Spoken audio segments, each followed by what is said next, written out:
Bonjour à tous, je m'appelle Walid Ben Abderrahmane, je suis architecte solution chez Amazon Web Services depuis 2 ans et demi et on va essayer de voir ensemble comment chiffrer vos données sur AWS. Quand on parle de chiffrement, justement, on a deux types de chiffrement. On a chiffrement en transit et le chiffrement au repos. Et durant cette session, on va voir ensemble comment on protège nos données sur AWS en transit et au repos et quelles sont les solutions proposées par AWS qui vous permettent de justement répondre à ces deux points-là de chiffrement. Alors, avant de rentrer dans les détails techniques, avant de parler de ça, il y a une étape très importante que je pense chacun d'entre vous doit faire, c'est la partie classification de données. Donc là, la classification de données qu'on vous propose est une classification assez simple, publique, interne, confidentielle et restreinte. Donc l'idée ici, c'est justement de classifier les données que vous avez selon leur sensibilité.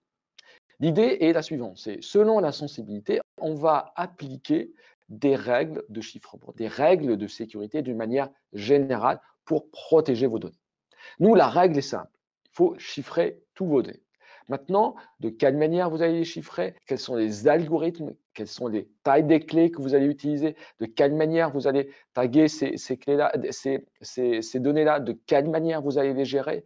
La classification de données vous permet justement de répondre à ces questions-là et de prendre des actions suite à cette classification. Donc, un premier travail très important, je pense que soit vous l'avez fait, soit vous devez le faire, c'est de classifier vos données pour, par la suite, prendre des actions qui vont correspondre à chaque classification de données. Voilà, donc ça, c'est une première étape. Maintenant, revenons à notre partie qui est la partie chiffrement. Donc, commençons par la partie chiffrement en transit. Alors, le chiffrement en transit commence par les Endpoint API AWS. Alors, les Endpoint AWS API, les Endpoint API AWS sont en HTTPS. Donc là, vous n'avez rien à faire. À partir de là, enfin, il faut juste les utiliser, bien sûr. Vous allez me dire, qu'est-ce que je vais faire maintenant? Qu'est-ce qu'on va faire? On va commencer par la partie connectivité vers AWS. Plusieurs manières de se connecter sur AWS. L'une d'elles, c'est de pouvoir utiliser des VPN IPsec site-to-site pour connecter vos data centers vers AWS ou vers les VPC sur AWS. Là, on va utiliser un canal sécurisé en utilisant du SSL, du IPsec avec de l'AES 256, avec du chiffrement à l'intérieur. L'idée ici, c'est de pouvoir chiffrer la connexion entre vos data centers et AWS. La deuxième manière aussi de le faire, c'est d'utiliser des liens spécialisés, ce qu'on appelle les Direct Connect, qui permettent justement, c'est un lien réseau spécialisé que vous pouvez avoir entre vos data centers et AWS, soit via nos partenaires Direct Connect, soit directement depuis vos data centers vers les régions AWS via ce qu'on appelle des POP ou des points de présence. Et à l'intérieur de ce Direct Connect, ce qu'on vous recommande, c'est justement de chiffrer aussi les données qui vont transiter, soit en créant aussi un VPN, soit en faisant autre chose, par exemple le TLS, qui rappelle notre deuxième point, qui est la partie protocolaire ou la partie communication applicative. Là, le deuxième point, c'est d'utiliser du TLS comme protocole de communication applicative. Et on va parler justement par la suite d'ACM qui vous permet d'avoir des certificats, quand on parlera de TLS SSL, d'avoir des certificats que vous allez utiliser sur AWS de manière simple et redondante et résiliente. Alors, prenons les quelques points. On a parlé en premier du VPN. On a le VPN ou Virtual Private Networking. On parlera d'AWS Managed VPN. Alors, AWS Managed VPN, c'est une connexion VPN IPsec, comme je viens de vous le dire, entre vos data centers et AWS. Le service est managé par AWS, donc vous n'avez rien à faire du côté AWS. Vous avez juste à configurer les adresses IP publiques de vos terminaisons VPN, de définir les pre-shared keys, de définir quelques points. Et à partir de là, justement, vous allez avoir une connexion VPN entre vos data centers et AWS. On va avoir dans chaque connexion VPN deux tunnels à l'intérieur, deux associations à ça qui vont être entre vos terminaisons VPN et AWS Managed VPN. Ça, c'est une première façon de faire. Ou sinon, vous pouvez utiliser des software VPN. Donc là, c'est des software VPN qui sont fournis par des partenaires AWS. Soit vous les installez directement sur des machines virtuelles, soit vous passez par la marketplace qui vous propose ces softwares qui vont être bien sûr aussi installés sur des machines virtuelles. Et à partir de là, vous allez construire une terminaison VPN que vous gérez vous-même au niveau de vos VPC qui vous permettra de connecter de vos data centers vers AWS. Donc ça, c'est, on va dire, la partie VPN. Ensuite, la partie TLS. Alors, on a parlé de la partie TLS et là, j'aimerais bien vous parler de S2N ou Signal to Noise. Alors, Signal to Noise, c'est une implémentation SSL TLS open source faite par AWS. Alors, pourquoi on l'a fait? Alors, ça remonte à il y a quelques années, si vous vous rappelez de l'attaque OpenSSL, de Heartbeat OpenSSL. Là, on avait remarqué qu'il y avait plus de 500 000 lignes de code sur l'implémentation OpenSSL. 500 000 lignes avec pas mal d'extensions qui étaient rarement utilisées. Donc, ce qui rendait peut-être un peu plus complexe l'audit et la vérification du code OpenSSL. Donc là, on est parti de ce constat-là et on a créé S2N qui comprend approximativement 6 000 lignes de code qui sont vérifiées mathématiquement, qui sont vérifiées pour justement valider le modèle. S2N est en open source et 100% du trafic d'ailleurs TLS de S3 utilise S2N. Et là, vous avez le lien S2N que vous pouvez utiliser si vous souhaitez dans vos applications. Alors ça, c'est juste une partie par rapport au TLS. J'aimerais bien vous parler d'AWS Certificate Manager. AWS Certificate Manager ou ACM, il vous facilite le provisionnement, la gestion, le déploiement et le renouvellement de certificats SSL sur AWS. Alors, provisionner, ça peut être simple. Gérer, ça devient un peu plus compliqué. Le déploiement sur une architecture globale, c'est compliqué. Le renouvellement, c'est compliqué. C'est ce que nous remontaient nos clients par rapport à ça. Donc, il y a ce service ACM qui vous facilite justement la tâche et qui vous permet d'accéder à des certificats publics que vous pouvez utiliser directement sur AWS et c'est AWS qui fait toute sa gestion pour vous.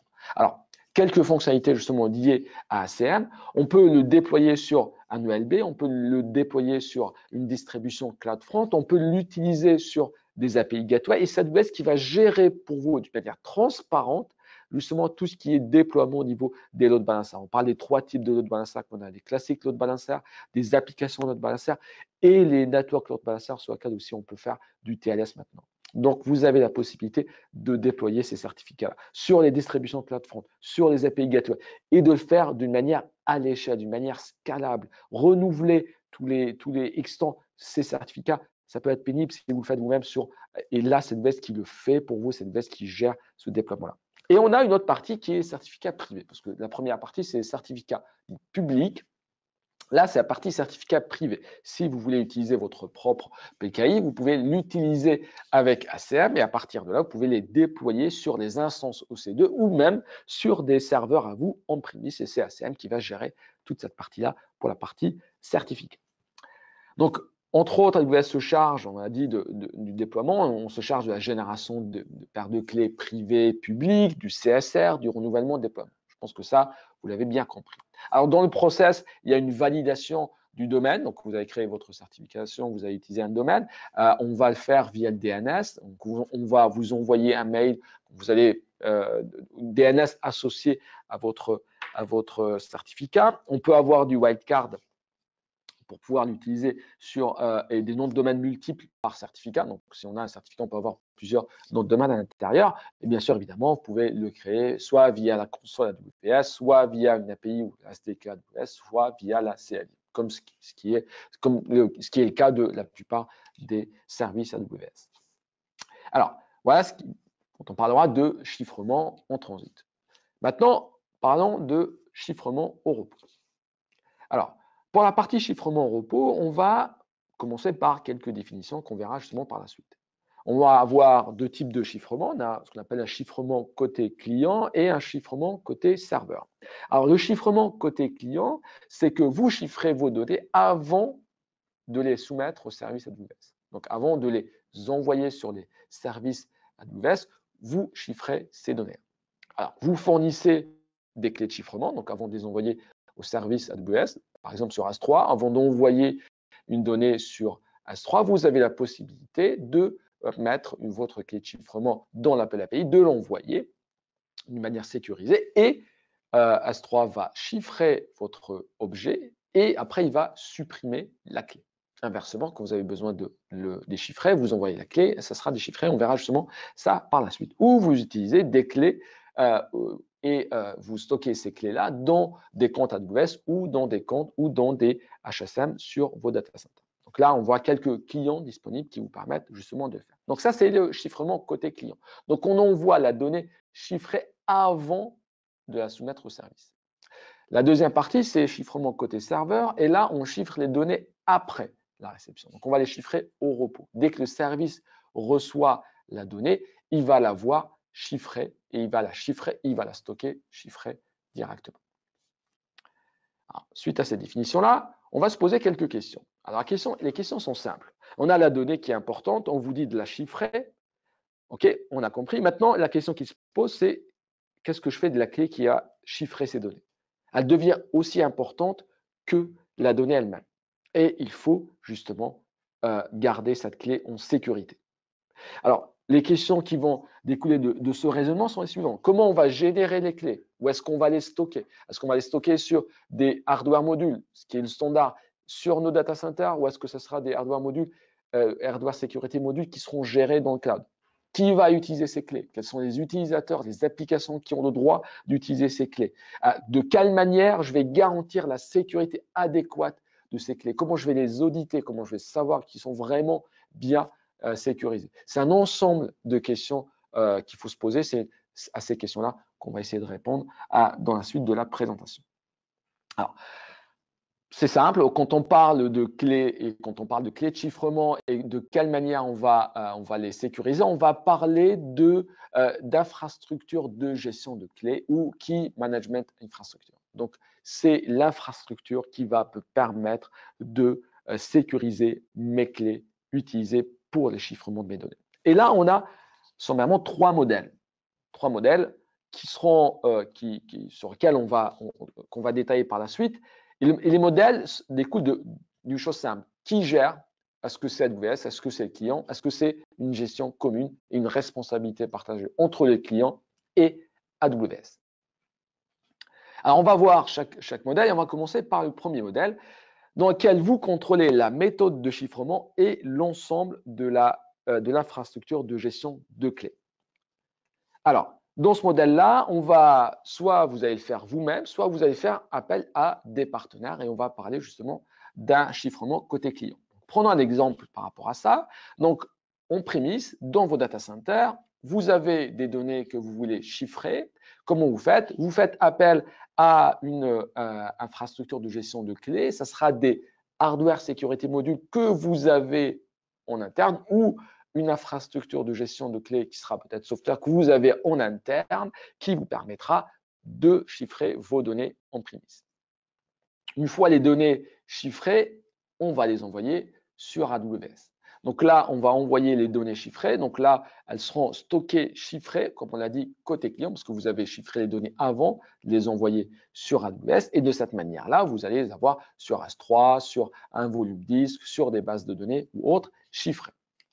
Donc, pour y accéder maintenant, alors soit depuis vos data centers, et dans ce cas-là, vous allez refaire le process inverse. Donc, vous allez déchiffrer, vous allez récupérer la donnée de AWS et vous allez la déchiffrer sur vos data centers pour la présenter à vos applications. Ou sinon, si vous le faites sur AWS, dans ce cas-là, ce qui va être fait, c'est une application, par exemple, qui est déployée sur une machine virtuelle, une instance EC2, elle va faire appel à la donnée qui sera stockée, imaginons sur une base de données ou sur un stockage objet. Elle va faire appel à la donnée, mais en même temps, elle va devoir demander ou faire appel à votre infrastructure de gestion de clés en prémisse pour avoir la clé pour déchiffrer la donnée. Là, bien sûr, il faut avoir un canal sécurisé entre AWS et vos data centers via un VPN, par exemple, ou via une communication sécurisée et chiffrée pour récupérer la donnée. Une fois la clé est récupérée, on peut déchiffrer la donnée sur les instances EC2 et lire la donnée en clair. Ou bien, vous pouvez avoir une réplication de votre infrastructure de gestion de clés sur AWS. Donc là, vous allez soit faire appel à des partenaires AWS qui ont aussi virtualisé leur technologie sur AWS, ou bien vous avez votre propre infrastructure de gestion de clés que vous allez déployer sur AWS. De cette manière-là, vous allez avoir les clés sur AWS dans une infrastructure de gestion de clés déployée sur des machines virtuelles. Et justement, ça va faire appel à la suite, c'est-à-dire d'utiliser les partenaires qui sont disponibles sur la marketplace. Donc là, vous voyez un certain ensemble de partenaires AWS qui déploient, qui proposent des services sur la marketplace. La marketplace, pour ceux qui ne la connaissent pas, C'est comme votre App Store.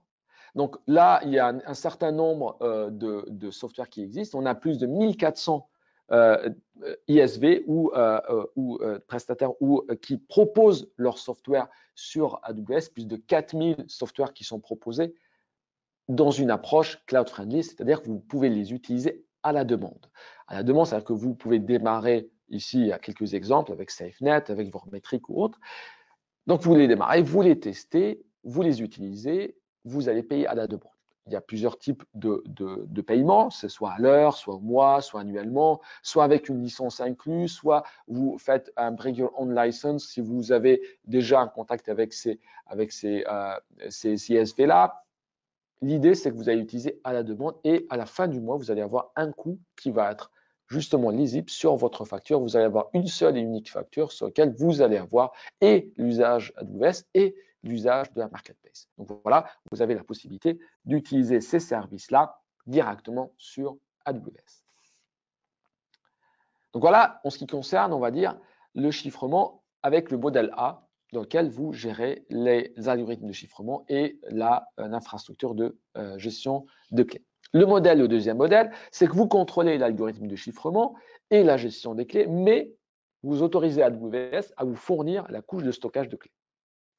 Comment cela se décline? Là, on va utiliser AWS Cloud HSM.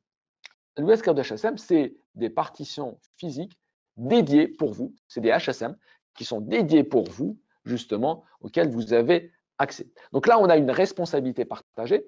Donc AWS, qu'est-ce qu'on gère? On gère le provisionnement, la haute disponibilité, la mise en place de la haute disponibilité d'un HSM, parce qu'on a la possibilité de créer un cluster et on le verra par la suite, le patch, le backup. Donc c'est des fonctionnalités administratives qu'on va gérer pour vous sur AWS. Les clés, par contre, restent votre propriété. Vous êtes les seuls à avoir accès sur les clés et sur les opérations des clés. Donc, vous allez définir les crypto-users, les crypto-officers, vous allez définir les clés, l'usage des clés, comment ça va être utilisé. Vous allez pouvoir définir des quorums d'authentification d'usage, des quorums d'usage de ces clés et pas mal d'autres options. C'est vous qui êtes juste seul responsable et vous avez accès et vous seul à ces clés-là. Ces clouds HSM, vous allez pouvoir les déployer sur un VPC. Donc, vous allez en plus pouvoir déployer des racks de sécurité, des sécurités groupes. Donc, vous pouvez l'utiliser directement, faire appel depuis vos applications à un VPC que vous allez définir vous-même, dans lequel vous allez avoir votre cloud HSM. Et je finirai par deux points. Le premier, c'est la facturation qui est à l'heure et le standard, le FIPS 140-2 Level 3, auquel le cloud HSM est conforme. Alors, quelques cas d'usage d'AWS Cloud HSM. Le premier, l'offload TLS SSL. Donc là, vous avez la possibilité d'offloader des milliers, des millions d'opérations de chiffrement, déchiffrement sur un cluster Cloud HSM. Il peut devenir une autorité de certification. On peut l'utiliser pour des signatures de documents, pour des DRM, pour les applications d'une manière générale. C'est des cas d'usage qu'on voit avec nos clients. Alors, fonctionnalité et performance de Cloud HSM, on a parlé de créer un cluster. Alors, chaque partition sur Cloud HSM vous permet d'avoir jusqu'à 1100 opérations de chiffrement, déchiffrement par seconde. 1100 opérations RSA par seconde. On peut stocker jusqu'à 3500 clés sur votre cluster Cloud HSM et on peut scaler votre Cloud HSM jusqu'à avoir 28 partitions HSM. Ça, c'est important pour les clients qui ont des opérations de fin d'année, des opérations de solde, des opérations où ils doivent avoir justement une capacité de chiffrement, déchiffrement très importante. On peut partir avec un cluster d'une partition et monter jusqu'à 28 HSM. Donc, ça vous permet d'avoir jusqu'à 28 000 opérations de chiffrement, déchiffrement sur un cluster dans un VPC. Je vous laisse imaginer la puissance que vous pouvez avoir. Bien sûr, vous pouvez déployer d'autres clusters en parallèle. Et la possibilité, on a dit d'augmenter vers le haut, on peut bien sûr scaler vers le bas jusqu'à avoir 0 partition. Et de faire un backup de vos clés d'une manière sécurisée et de pouvoir les réutiliser par la suite. Tout cela avec une tarification à l'heure. Donc ça, c'est très important, très intéressant pour vous. Si vous voulez avoir une conformité en FIPS 140-2 Level 3, plus importante, vous voulez gérer les clés, vous voulez gérer les algorithmes de chiffrement, vous voulez scaler avec une sécurité et avec une résilience, parce que du coup, on va être sur une région AWS dans laquelle on va déployer notre cluster. Cloud HSM vous permet de le faire. Voilà quelques options, quelques fonctionnalités sur HSM, et il y en a d'autres par rapport à ça. Alors, un autre point très important, c'est le fait que Cloud HSM offre des clients, donc justement pour interagir avec Cloud HSM et des librairies qui sont 100% open source. Donc, vous avez la possibilité de les intégrer avec vos applications actuelles. Vous pouvez utiliser PKCS 11, vous pouvez utiliser le GCE, vous pouvez utiliser le Microsoft CryptoNG. Donc là, vous avez la possibilité d'utiliser des standards du marché que vous avez potentiellement, que vous utilisez potentiellement actuellement sur vos HSM ou sur vos applications. Donc voilà l'idée derrière. Et d'ailleurs, je finis par un point, c'est que vous pouvez également importer et exporter vos clés de chiffrement. Quand on parle d'importer et d'exporter, la seule chose qu'on vous recommande d'avoir, c'est la possibilité justement d'avoir un HSM dans vos data centers pour protéger les clés. Donc, vous protégez les clés sur AWS, il faut aussi protéger dans un lieu sûr ailleurs, typiquement sur des HSM, quand il s'agit d'importer et exporter des clés depuis un HSM. Alors voilà le deuxième modèle. Le troisième modèle, c'est que AWS contrôle la méthode de chiffrement et l'ensemble de l'infrastructure de gestion de clés. Alors dans ce modèle-là, on va faire appel à AWS Key Management Service ou AWS KMS. Alors ce service qui est managé par AWS, il vous simplifie la création, le contrôle, la rotation et la suppression et l'utilisation des clés de chiffrement sur AWS. C'est un service managé dans lequel vous allez définir des clés de chiffrement, on le verra justement par la suite, auxquelles vous êtes les seuls à avoir accès, auxquelles vous êtes les seuls à utiliser, qui s'intègre avec plus de 43 services AWS de chiffrement côté serveur. Donc, vous pouvez, on le verra, on fera justement une démo par la suite, vous pouvez chiffrer de manière simple et robuste et sécurisée plus de 43 services sur AWS.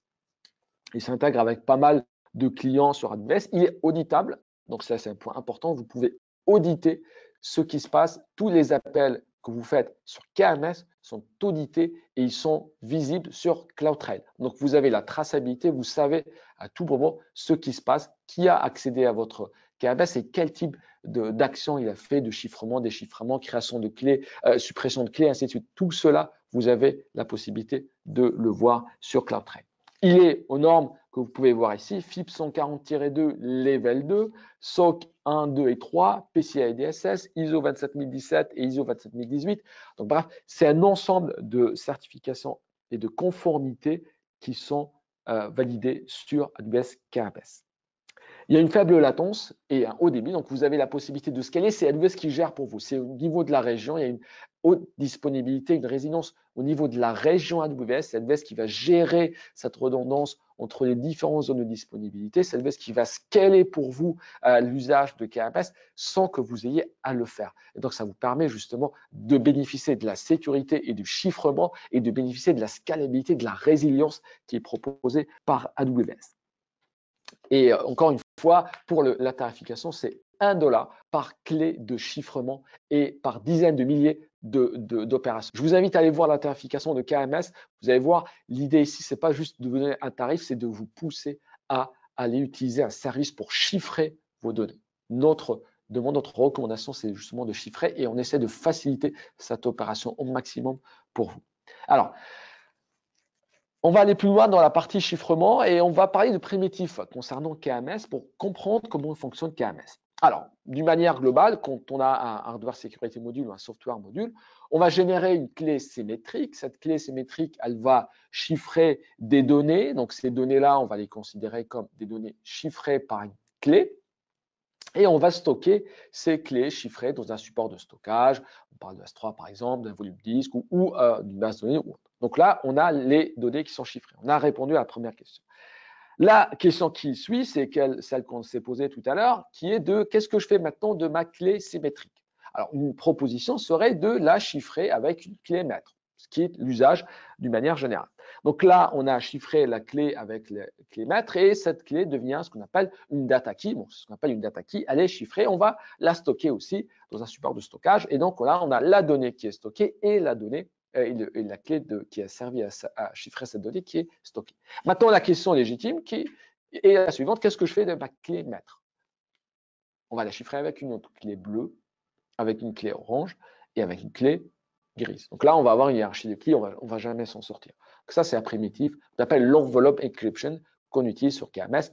L'idée ici, c'est que la clé maître, c'est celle qu'on va stocker sur KMS. Et c'est elle qui va être stockée sur KMS, qui va être utilisée pour générer des data keys, de les chiffrer, de déchiffrer ces data keys. Et c'est ces data keys qui vont chiffrer les données. Voilà l'opération, comment ça se présente. On a une clé maître qui est au niveau de votre KMS, qu'on appelle la Customer Master Key. On a d'ailleurs deux types de clés maîtres, la Customer Master Key que vous allez vous-même définir ou des clés qui sont définies par AWS, qui sont gérées par AWS et d'autres que vous allez vous-même générer ou importer d'ailleurs, on verra par la suite. Donc ces clés maîtres, elles vont générer des data keys et ces data keys, elles vont servir à chiffrer justement les différents services AWS. Chose importante, par exemple, si on prend S3, chaque objet que vous allez stocker sur S3 aura sa propre data key. Et donc, ça sera celle-là qui va être utilisée et qui va, elle, transiter entre le KMS et le service de manière sécurisée pour chiffrer, déchiffrer les données au niveau de votre disque. Alors, l'avantage, c'est qu'on va limiter l'impact de la compromission des data keys au niveau de chaque donnée. Donc, chaque objet aura sa data key. On n'aura pas une seule master key qui va être utilisée pour chaque objet, mais on aura une clé qui va être utilisée. Donc, si on compromet une data key, on ne va pas compromettre l'ensemble des services. On aura une meilleure performance par rapport au chiffrement. Donc, quand on a des données volumineuses, on ne va pas utiliser la même clé au même endroit pour chiffrer tout ça. C'est, par exemple, quand on a millions d'objets qui sont stockés sur S3, c'est S3 qui va justement chiffrer pour vous. On va avoir une scalabilité en se basant sur cette data key qui va être utilisée pour chiffrer chaque objet. C'est exactement la même chose pour EBS. Chaque volume disque EBS aura sa propre data key. Et puis, la gestion est plus facile pour vous. Gérer une clé master, c'est plus facile de gérer des millions de data keys.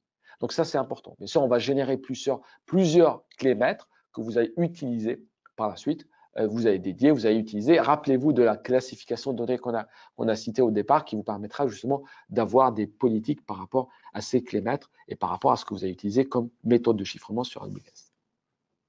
Alors, une autre possibilité, une autre option, une autre feature qu'on a sur KMS, on a parlé de rotation de clés. Alors, quand il s'agit de rotation de clés, alors on a une rotation qui est automatisée, qui est faite par AWS. Il y a une nouvelle version de clés qui est créée par AWS. L'idée ici, c'est qu'on va utiliser ce qu'on appelle des alias. Alors, on ne va pas régénérer on va avoir une enveloppe, donc ce serait une sorte d'enveloppe dans laquelle on va avoir des clés, d'accord? Donc là, il y aura un seul alias, on aura un seul ID, on sera un seul identifiant de la clé qui lui va permettre justement de chiffrer, déchiffrer les données. L'idée ici, c'est quoi? C'est que les nouvelles requêtes, quand on fera une rotation de la clé maître, les nouvelles requêtes de chiffrement, déchiffrement vont utiliser la nouvelle clé.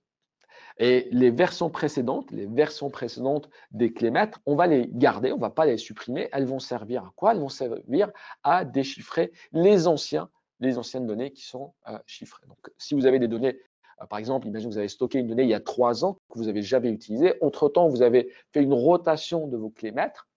Le jour où vous faites rappel à cette donnée-là, on va rappeler la clé maître qui a servi justement à chiffrer et déchiffrer cette donnée-là, ce qui vous permettra justement de pouvoir accéder à vos données.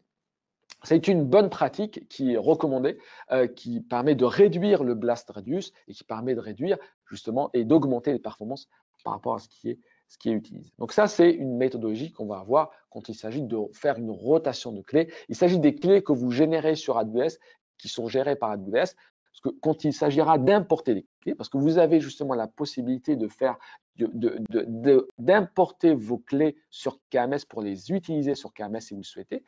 Donc l'idée ici, comme sur Cloud HSM, si vous importez une clé, donc il faut que cette clé initialement soit protégée sur un hardware security module qui permet justement de répondre aux standards du marché par rapport à la sécurisation des clés maîtres.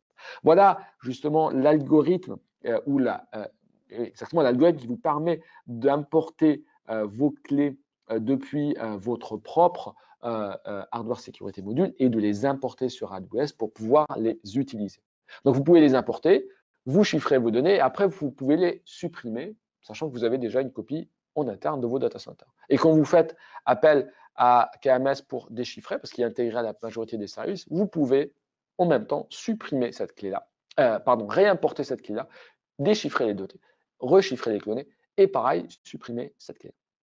En termes de rotation, la rotation se fait bien sûr de votre côté parce que c'est une clé qui vous appartient. C'est à vous de faire la rotation de cette clé-là, justement pour faire le lien avec les slides précédents.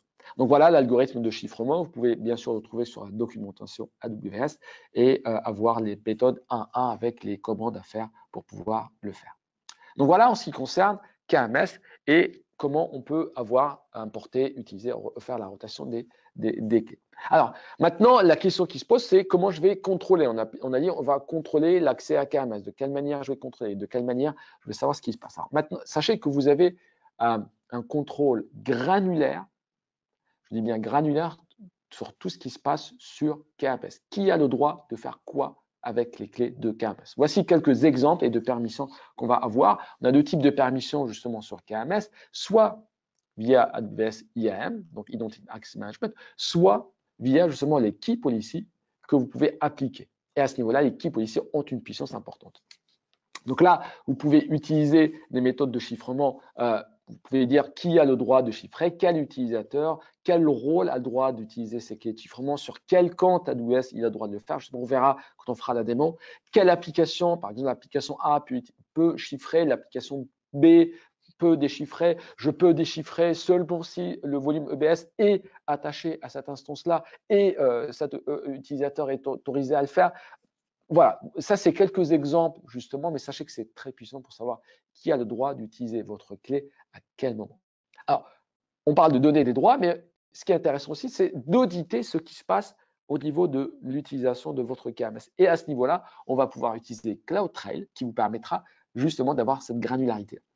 Un exemple, donc là, vous avez la possibilité d'avoir l'événement. C'est quoi l'événement? Là, c'est appel à KMS pour déchiffrer. À quel moment on a fait appel à KMS? Quels étaient les paramètres que j'ai utilisés? Donc, par exemple, j'ai utilisé l'ID de la clé suivante. Donc, ça, c'est l'ID KMS qu'on a utilisé. Quelle a été la ressource AWS qui a été protégée ou qui a été déchiffrée? Donc là, c'est le volume ID, donc c'est 1, 2, 3, 4, 5. Donc l'idée, c'est à partir de quelle IP j'ai fait le chiffrement-déchiffrement, qui a été l'IP qui a fait appel à ce service-là. L'identité de l'utilisateur, qui était l'utilisateur qui a fait appel à ce service-là. Donc, vous voyez, vous avez la possibilité de savoir clairement ce qui se passe au niveau de votre KMS. C'est important parce que ça vous permet justement d'avoir une visibilité, d'auditer en plus ce qui se passe au niveau de votre KMS. Alors voilà, en ce qui concerne KMS. Alors, un dernier point justement qui est assez récent, qui date de dernier reInvent 2018, concerne KMS Custom Key Store. Alors ici, qu'est-ce qu'on a fait? On a fait le mix entre KMS d'un côté et Cloud HSM de l'autre. Dans le cas de Cloud HSM, vous avez compris, vous gérez vous-même vos HSM, vous gérez vous-même les opérations de chiffrement, déchiffrement, les crypto-users, les crypto-utilisateurs. De l'autre côté, KMS vous permet d'une manière presque serverless de gérer, d'utiliser le chiffrement, d'utiliser les clés de chiffrement et de le faire d'une manière transparente. C'est AWS qui gère, il y a des HSM qui sont derrière sur KMS. Mais la question que vous voulez, et certains clients voulaient avoir, c'est de pouvoir à la fois bénéficier de la puissance et la simplicité que KMS leur propose et de gérer eux-mêmes sur un HSM qui gère eux-mêmes les clés de chiffrement, les algorithmes de chiffrement, ainsi de suite. Et donc, dans ce cas-là, ce qu'on a fait, c'est on a fait KMS Custom Store. Donc, vous avez la possibilité maintenant de faire appel à KMS et derrière KMS, les clés sont stockées sur un HSM. Donc là, vous allez potentiellement répondre à des usages et des conformités qui vous demandaient d'avoir ce type d'implémentation avec des clouds HSM et de bénéficier de la puissance du cloud et de la simplicité de l'usage de KMS. Donc là, vous avez une option additionnelle, ce qui est l'usage de KMS et de Cloud HSM en même temps. Alors, si on veut résumer, donc là, c'est une comparaison. Donc là, on reprend les différentes questions qu'on s'est posées au départ. Qui génère les clés? Quelle est la responsabilité? Qui va les utiliser? Comment je vais savoir ce qui se passe?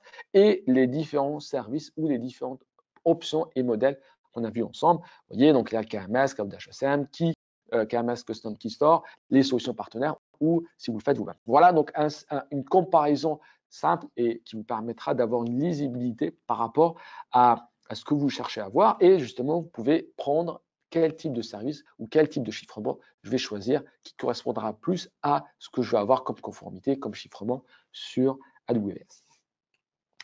Voilà en ce qui concerne la partie théorique. Maintenant, on va passer à la console AWS et on va essayer de voir une démo sur les chiffrements sur AWS. Donc là, on va reprendre la console et on va aller voir KMS.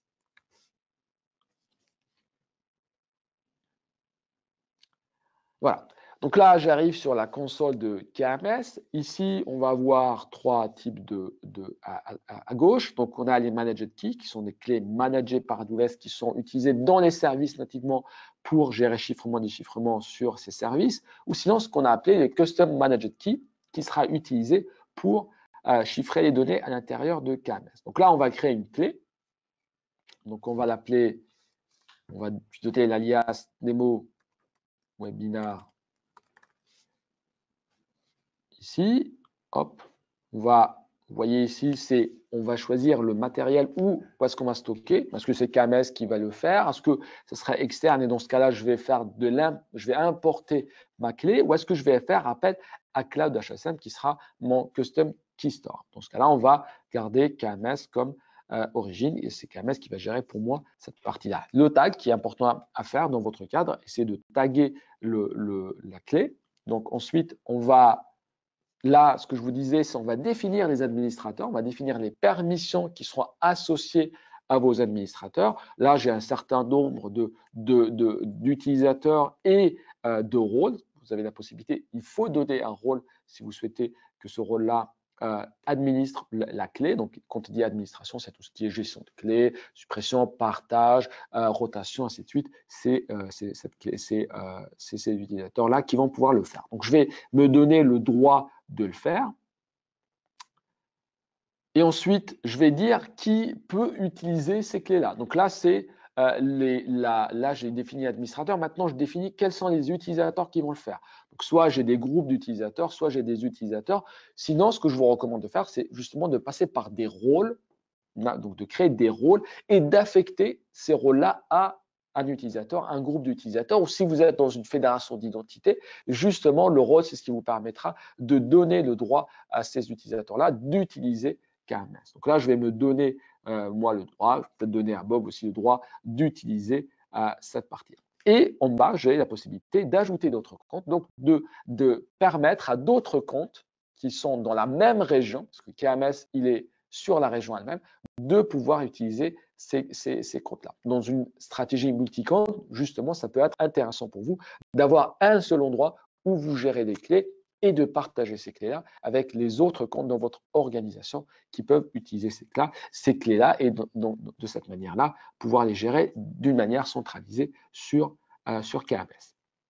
Donc voilà, donc là j'ai ma key policy, donc vous voyez ici la key policy, il y a le root account qui permet tout le temps d'accéder à ce KMS là, vous pouvez d'ailleurs le supprimer si vous souhaitez. Donc là les usages Walid qui est là, vous voyez les actions que je peux avoir sur KMS. Donc là c'est une policy, c'est juste la review, hop, je clique finish et là à partir de là j'ai ma clé qui est ici. Maintenant on va essayer de créer quelques ressources sur AWS et vous allez voir, on va voir ensemble comment on peut justement chiffrer rapidement avec KMS. Donc, je vais lancer une instance EC2. Donc, je vais choisir mon AMI. Je vais choisir le type d'instance.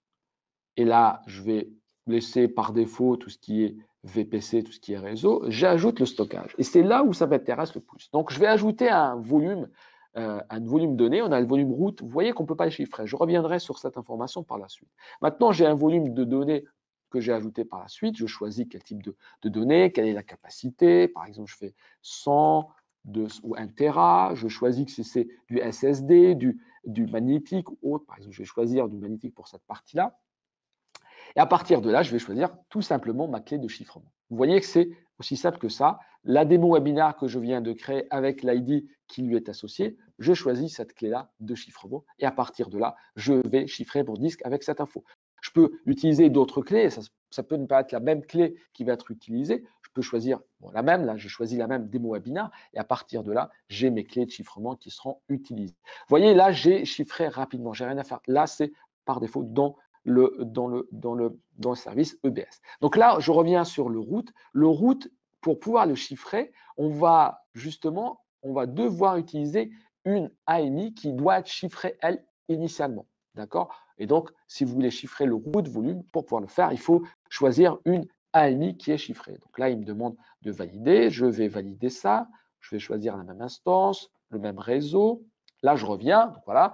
Là, vous voyez, l'information a changé. Donc, la clé est chiffrée. Donc là, le root volume est chiffré. Donc à partir de là, je peux l'utiliser. Je peux ajouter d'autres volumes et ça va être chiffré avec la clé de chiffrement qui a servi à chiffrer l'ANI au départ. Donc, je vais ajouter d'autres. On a dit par exemple 1 Tera ou SSD ou magnétique. Je vais choisir ma clé de chiffrement. Donc, voilà, je continue. Je configure mes règles de sécurité.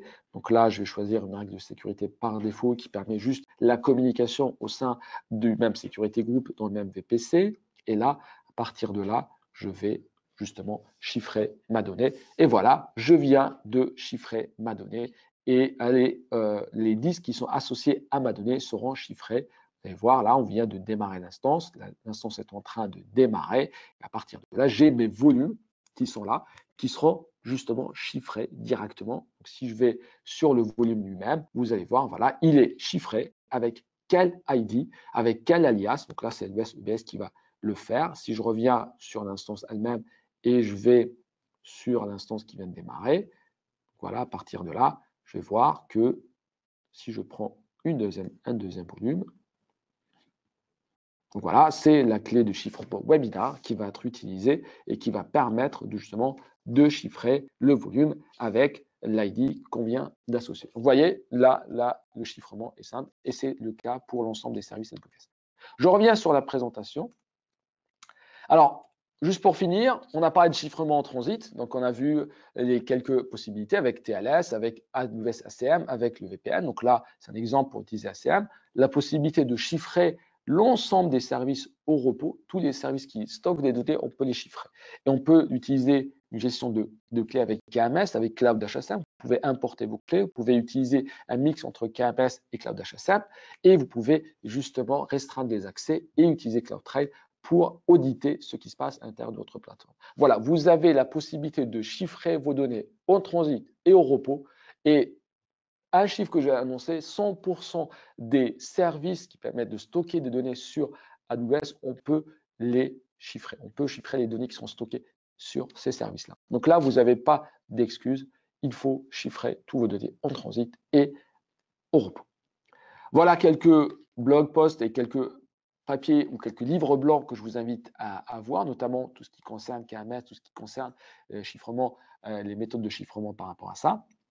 Il y a pas mal d'autres ressources qui sont disponibles. Bien sûr, je vous invite à aller voir les pages qui concernent la sécurité et la conformité sur AWS. Merci pour votre écoute. Je finis juste par celle-là et on passe aux questions maintenant. Alors, première question, je comprends que S3 en mode serveur web ne peut exposer uniquement qu'en HTTP.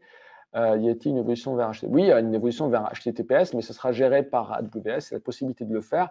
La solution, effectivement, c'est de passer par un CloudFront qui va exposer S3 et vous pouvez, si vous voulez justement utiliser des certificats que vous gérez vous-même à partir d'ACM, la solution, effectivement, c'est de passer par CloudFront et de mettre l'origine sur S3 et à partir de là, le certificat sera géré directement depuis ACM. Sinon, vous utiliserez les certificats qui sont associés à S3 directement.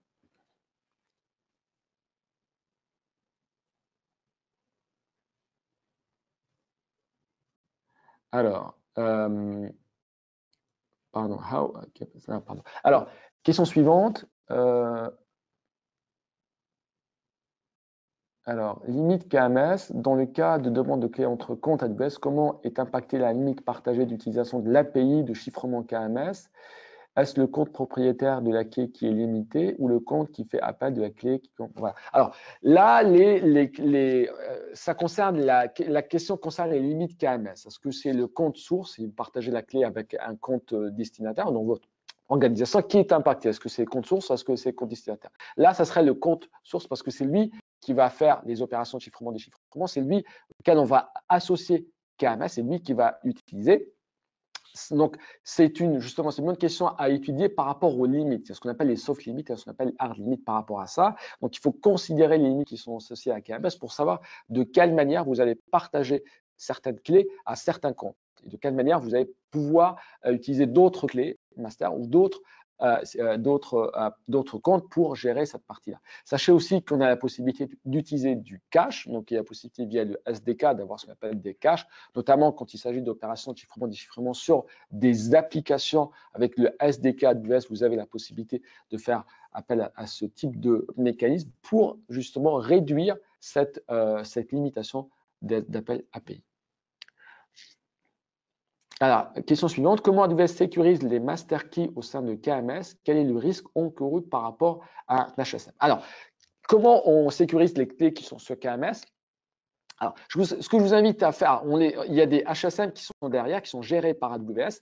Ce que je vous invite à faire, c'est le livre blanc que je vous ai partagé à la fin de la présentation rentre dans les détails de fonctionnement de KMS et comment on utilise des HSM derrière pour sécuriser les clés de nos clients. Donc, je vous invite vivement à aller le lire. C'est un livre blanc qui rentre vraiment dans les détails par rapport à ça. Vous aurez des réponses sur ce livre blanc. Alors, dernière question, comment KMS fonctionne en mode DR? Donc, comment on fonctionne en disaster recovery? Alors, alors KMS, on a dit qu'il est au niveau d'une seule région, d'accord? Donc, c'est au niveau de la région AWS. Déjà, au niveau de la région AWS, vous avez la possibilité d'avoir plusieurs zones de disponibilité. Donc, il y a une redondance qui est faite au niveau de la région AWS. Donc, du coup, quelque part, quand vous déployez KMS, il est déjà redondant, il y a la disaster recovery qui est incluse dans la conception de KMS au niveau de la région. Donc, il y a une réplication au niveau des 3 zones de disponibilité. Maintenant, vous allez me dire comment ça se passe si la région échoue. Donc, ça dépend de votre PRA et ça dépend de votre RPO, RTO. Donc, vous allez copier les données dans une deuxième région, exemple. Et quand vous copiez la donnée sur une deuxième région, vous allez utiliser un KMS qui est dans la deuxième région. Donc, le chiffrement sera associé à un KMS qui sera dans la deuxième région. Donc, à partir de là, il y aura le même mécanisme de PRA, le même mécanisme, c'est-à-dire que la disponibilité de KMS sera à un niveau régional et elle est hautement redondante. C'est AWS qui gère pour vous cette partie-là, ce que les clients aiment bien quand ils utilisent AWS. Il y a d'autres questions, pas mal d'autres questions qui sont là. Je vous remercie pour ces questions-là. Donc, on va les prendre, on va essayer de vous répondre par mail. On vous donnera aussi les liens par rapport aux différentes présentations et différentes vidéos qu'on a vues aujourd'hui. Merci beaucoup pour votre présence, merci beaucoup pour les questions. Je vous souhaite une bonne journée et comme dit notre CTO Werner Vogel, il faut chiffrer tout le temps, tout le temps, tout le temps. Merci encore et bonne journée.